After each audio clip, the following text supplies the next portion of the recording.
All right, welcome to The Explainer.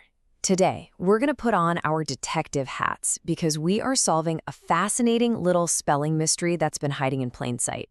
Seriously, we're about to crack a code that's going to change how you read and write. So, our investigation kicks off right here with Exhibit A.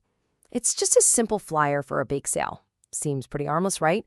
But if you look closer, our first major clue is hiding right there. It all comes down to this one word right here. Amazing.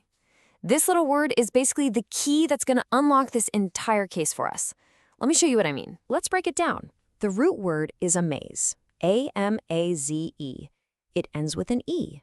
But when we tack on the suffix ing to make it amazing, that final E just disappears. Poof. So that's the mystery we're here to solve. Where'd it go and why? Okay, so any good detective starts by looking for a pattern. So our investigation is going to begin by following this first set of clues, the vowel clues. So take a look at these words, baking, wiping, and striped. You see it, right? They all seem to be doing the exact same thing as our friend amazing. The E from bake, wipe, and stripe is just gone. So what's the connection? What do they all have in common? Let's get these under the microscope. In our case file here, you can see all the evidence laid out nice and clear. Baking comes from bake plus ing, wiping from wipe plus ing, striped from stripe plus ed. In every single one of these, the story is exactly the same. That final E got dropped. We've definitely got a pattern here. And the connection it's the suffix. Look at them. Iang, ed, est. They all kick off with a vowel. A-E-I-O-U. This is our first huge break in the case. The E vanishes when you add a suffix that starts with a vowel. But hold on, not so fast. A really thorough investigation always has to look at the counter evidence. I mean, what about all those times the E doesn't disappear?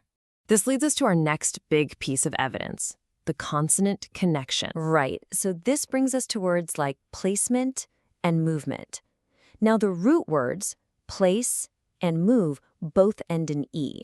We know that. But when we add the suffix ment, the E actually stays put. It doesn't vanish.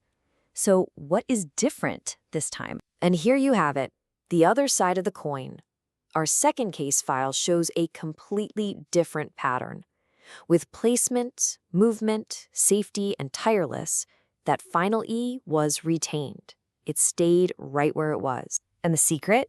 Yep, it's right there in the suffixes again. Look at ment, t, less. What do they all have in common? They all start with a consonant. And that is our second and final major clue. Okay, so we've gathered all the evidence, we've seen both sides of the pattern, and now we're ready to close the case. We've all the clues we need to lay out the simple, really elegant rule that solves this whole mystery. And here it is, folks. The drop the E rule. It's this simple. When you have a word that ends in a silent E, you drop that E if you're adding a suffix that starts with a vowel. But you keep the E if the suffix starts with a consonant. Simple, powerful, and honestly, so useful. Case closed. Now you might be thinking, okay, cool, that's a neat little spelling trick, but this goes so much deeper than that. Knowing this rule is actually like a secret weapon for making your reading and your pronunciation better. Let me show you why this is such a big deal. Okay, let's take a word like including. Your brain can now crack this code instantly. First, you spot that ing suffix. You know it starts with a vowel, so a rule was probably used. You see the middle chunk, clued, but because you know the rule, you mentally put that dropped E back on to find the root syllable, clued, and that E tells you the vowel sound is long, so you pronounce it correctly, including, not inclining. It's a game changer. But, just like in any good detective story, there are always a few twists. English just wouldn't be English without a few exceptions to the rule. A couple of unruly characters that just don't want to play along. And here they are, our usual suspects. Words like truly, argument, and judgment.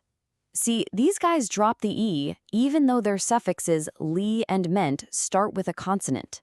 For whatever reason, lost to history, these few outlaws just break the rule. It's best to just, memorize these three. So listen, you didn't just learn a spelling tip today.